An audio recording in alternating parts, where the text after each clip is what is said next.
भन्नु न के भयो रविको विरुद्ध मिल्ने हो भने बोल्नु भने रिसा हो क्या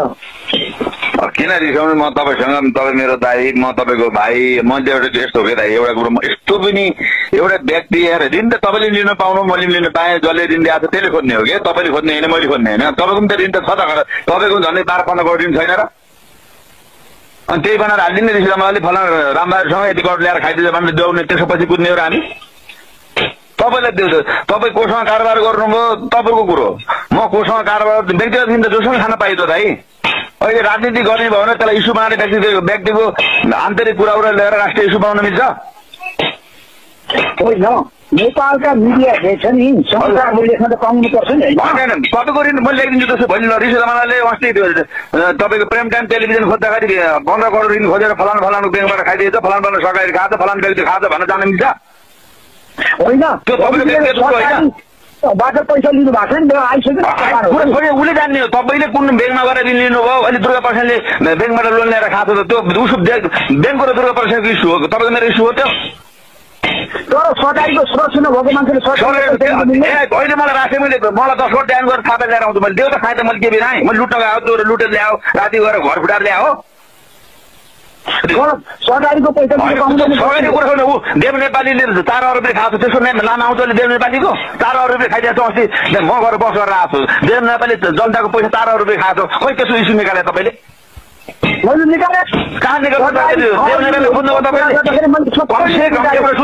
ऋषि धमलाले अस्ति टेलिभिजन खोज्दाखेरि तपाईँको 10 करोड ब्याङ्कबाट लोन ल्याएर सरकारले ऋण ल्याएर अब सम्बन्ध ऋषि धमलाले ब्याङ्क तपाईँको कारोबार हो नि त मेरो कारोबार मैले गएर खोजिदिनु पर्यो तपाईँको होइन रविजीको र अरूको केसमा फरक रवि ठिकै भन्नु त रवि र अरू केसमा फरक रवि गृहमन्त्री हो अमेरिका बसेर आएको 1 वर्षमा उप तथा गृहमन्त्री पड्का भनेर सबैलाई रिस त्यही भयो त त्यो कसको के खाँदो तपाईँको रविको बिचमा केही लेनदेन छ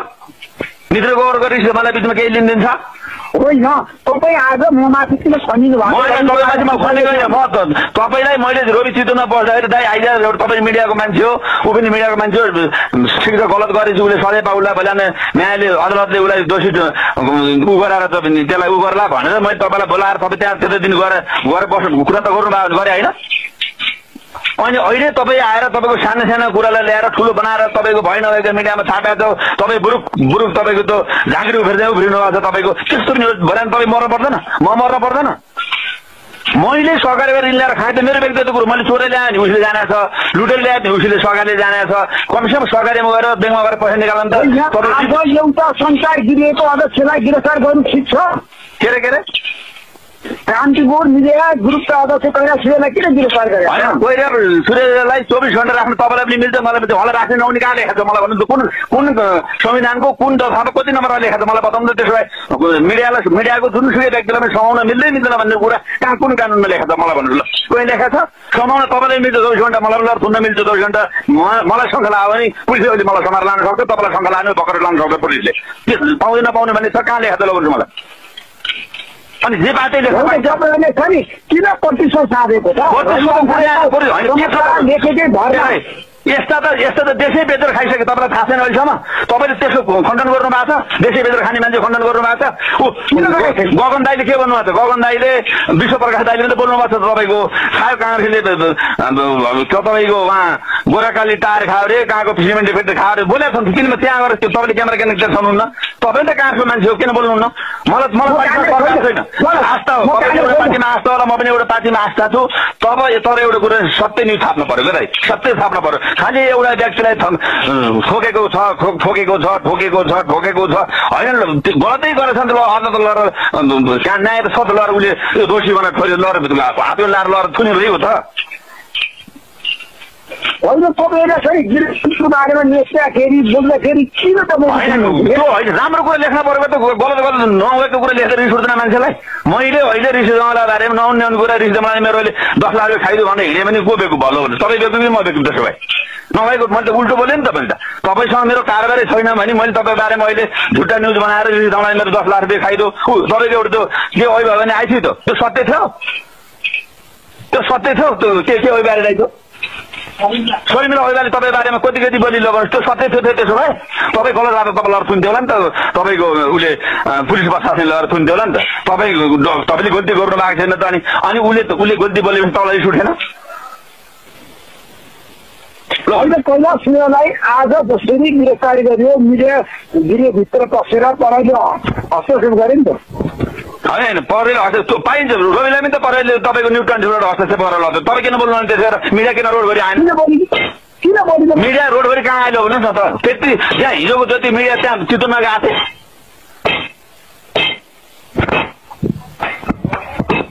हिजोको जति मिडिया त्यहाँ चितवनमा गएको थियो त्यहाँ हेर्नु भएको छ तपाईँको पुरा अमेरिकाको राष्ट्रपति चाहिँ मेरी आमा त्यो खाना मिल्ने भयो त्यहाँ लुच्न मिल्ने भयो सबै लुच्छ त्यहाँ देख्नु त्यो त्यही हो तरिका कमसेकम पत्रकारिता पनि इमान्दारको पत्रकारिता गर्न पर्यो के दुधलाई दुध भन्न सक्नु पर्यो पानीलाई पानी भन्न सक्नु पर्यो क्या दाजु मेरो सिद्धान्त थियो हेर्नुहोस् गलत बनाएर तपाईँको तपाईँ हाँस्नुहुन्छ यसो यसो गरेर मरिमरि हाँस्नुहुन्छ यो त सत्यको सृष्टि हो भगवान छन् सृष्टिमा अन्य अत्याचार गर्नु हुँदैन दाजु अहिले देखिन्छ यहाँ तपाईँले गलत गर्नु भएको छ भने तपाईँले भोग्नुपर्छ मैले गरेर भइलानु भयो मैले भोग्नुपर्छ भरे छोरा नातिले भोग्दैन यो कुरा बुझ्नु एउटा कुरा बुझ्नु ऋषि धमला मेरो क्षमता एकदम कानुन सम्मत प्रमाण लिएर बोल्नु पर्यो के कुरो बुझ्न बुझ्दैन कानुन सम्मत प्रमाण ल्याएर बोल्नु पर्यो मलाई रिस उठ्नु पर्न जे पाते बोल्न पाइन्छ अनुशासन छैन नियम छैन कानुन छैन मान्छेमा अनुशासन हुँदैन जे पाते बोल्न पाइन्छ लोकतन्त्र आयो मैले जे बोल्नु हुन्छ भन्न पाइन्छ मानव त हुनु पर्दैन मान्छेमा भन त्यो ठाउँमा तपाईँलाई भयो के गरेर भन्नुहोस् तपाईँलाई कसैले झुटा आरोप लगायो भने तपाईँ के गर्नुहुन्छ त्यसो खण्ड गर्नु गर्नु मान्छेमा विवेक हुँदैन ऋषि धमलासँग विवेक छैन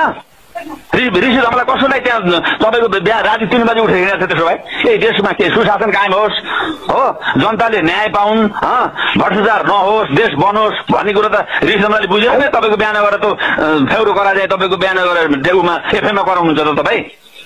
तपाईँ मेरो विदेश नलाग्नुहोस् होइन मेरो विकेट नलाउनु भन्ने कुरा तपाईँले राम्रो कुरा गर्नु राम्रोतिर लाउनु सत्यको जित हुन्छ त असत्यको जित जीवनमा आउँदैन एकछिन तपाईँले झुट्टा बनाउनुला मैले झुट्टा बनाउला तर जित सत्यको हुन्छ कुरो बुझ्नु मैले कान्तिपुरको विरुद्ध बोल्नु पर्यो होइन कान्तिपुरको बोल्न मिल्छ तपाईँ किन कान्तिपुरले गलत बोल्न मिल्दैन त्यसो भए त्यो पुलिसले केही नबुझिकन अदालतले केही नबुझिकन हावाभरमा ऋषिले भरमा अदालतले पक्रो पुली बनाएर पठायो त त्यो गलत थियो अदालतले पुलिसले अदालतमा डकुमेन्ट पेश गरेर अदालतले यो दोषी सबैहरू मैले कान्तिपुरको पक्षमा किनभने कैलाश सिंहलाई गलत भयो त्यसरी गिरफ्तार गर्न मिल्दैन कहिले भने गिरफ्तार मिल्दैन भने कहाँ लेखा छ मलाई भन्नु त्यसो भए कैलाश सिंहलाई उहाँलाई छुनै मिल्दैन ऊ नेपालको टप मिडिया हो भनेर कुन कानुनको कुन दफाको कति नम्बर लेखा छ मलाई भन्नुहोस् ल कहीँ लेखा छ ऋषि धमलालाई छुनै नमिल्ने भने कोही लेखा छ मित्र गोमालाई छुनै हुन्न भने कोही लेखा छ मित्र गोमालाई छुन मिल्छ ऋषि धमला गल्ती मलाई शङ्का लाग्यो पुलिसले बाटो हिँड्दै ऋषि धमला माथि शङ्का लाग्यो नि च्याप्प समाज ल्याएर अनुसन्धान गर्न पाउँछ पुलिसले नेपाल सरकारले पाउँछ मेरो लागि पनि पाउँछ तपाईँको लागि पनि पाउँछ के तर गलत जथाभावी गलत त बोल्न पाइएन नि त है ल ल